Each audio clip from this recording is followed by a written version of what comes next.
State Representative Leslie Acosta. Probably two of the best known people in the community, a long time in public service. So we'll start with one question that came to us via Twitter. And it concerns education. So it's the first, apparently we got a lot of questions about education, so it's in everybody's mind.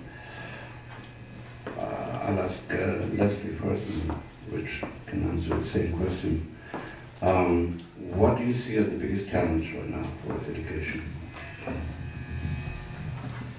Well, the biggest challenge, I think, right now is to come up probably with a funding formula to ensure that it's equitable and fair across the board, right? As we all know, there is an island of schools that are doing extremely well, but yet there's a sea of schools that are not doing very well. So I think the challenge in the 2015 budget in Harrisburg is to come up with an agreement and negotiations to do a funding formula that is equitable across the Commonwealth, not only for the city of Philadelphia, but for the Commonwealth of Pennsylvania, because we have 67 counties in Philadelphia, and we have 500.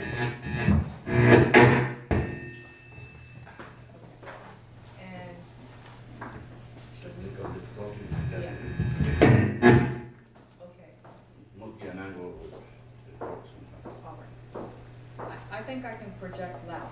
Is that all right? Yeah. Okay. Except that. Speak up. That's it. Okay, ready?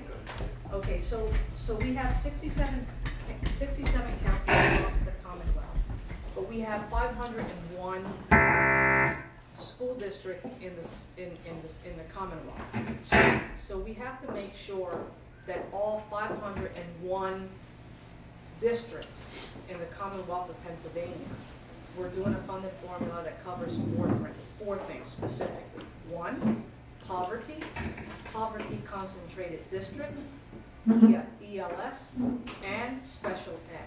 That has to be part of the funding formula, and that's going to be a challenge to ensure that all those four categories are well funded, because those are the challenges that we're having. Specifically, when you get into areas like North Philadelphia that have extreme challenges with literacy issues, with resources within their schools. So I think that's going to be some of the challenges. Do you need a sign or do you want to turn it on? You okay? Can you hear me or do you want me to just talk? I hear you just talk. Yeah. So I think Leslie's right. She's exactly right. I think there's really, I'm going to answer this in really three ways. I think there's the funding question, which is really critically important, and she's 100%. But she didn't mention 47 of the 50 states have a fair funding formula. That's right. Like that. Pennsylvania is one of only 3 states that doesn't do that, and that's a huge problem for us. But we have a law, right? There's a requirement to provide education. That's right. There is. 50%. And it's a constitutional right. Right? Our children have a constitutional right. But I want to answer the question a little differently. I think she's exactly right on the fair funding formula in Harrisburg, and Governor Wolf laid out a broad vision for that funding last week that I think needs to happen in Harrisburg, and Leslie's going to work hard on that issue. The other 2 issues is you saw the report done by the superintendent last week around his plan for what we're trying to accomplish. Really important. All the schools that are really successful that I see, and I spend a lot of time in our schools, really have several things in common. The resources are only part of the problem. They have great principals, every single one, whether it's the Pan American Academy or Masterman. They've had an extraordinary leader who's been well trained. Other cities have academies around developing leadership and decentralizing the model, which I think Superintendent Height is doing now, which makes sense. So great leadership on the principal side, and an emphasis on empowering our principals to make decentralized decisions, really important. The other one we don't talk enough about is parental involvement. So the dollars make a huge difference.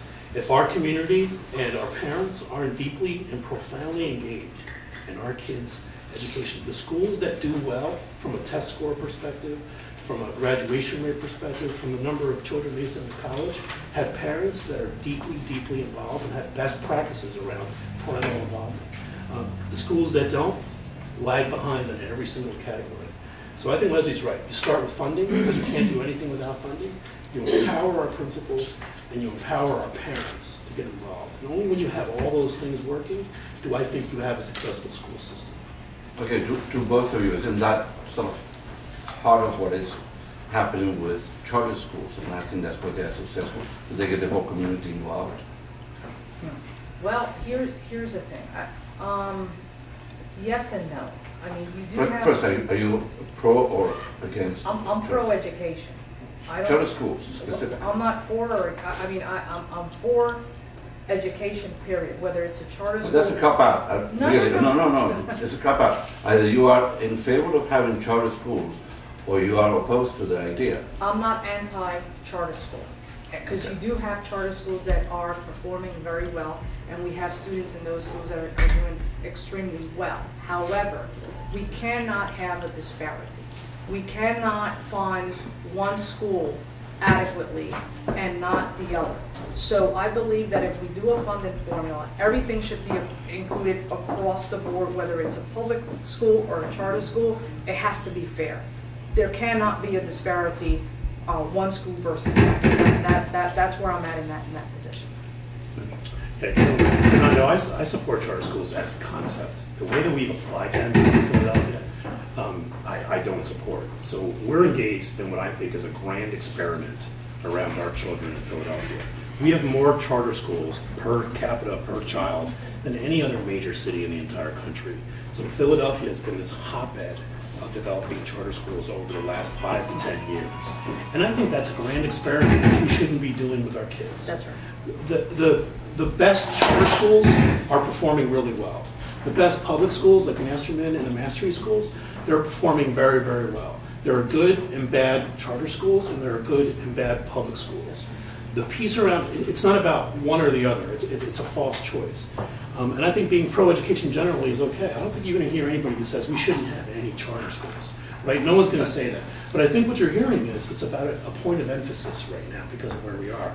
So where we are is we have a struggling public school system that has been grossly underfunded, and we're overfunding a charter school system and experimenting with our kids. And that balance just needs to shift a little bit, where we need to focus on our public schools for now to get them to a level that is acceptable to our kids. And then the charter schools will be there and they'll be successful. And the ones that are good will survive, and the ones that are not good won't survive. Is one of the objections, the way they are being financed?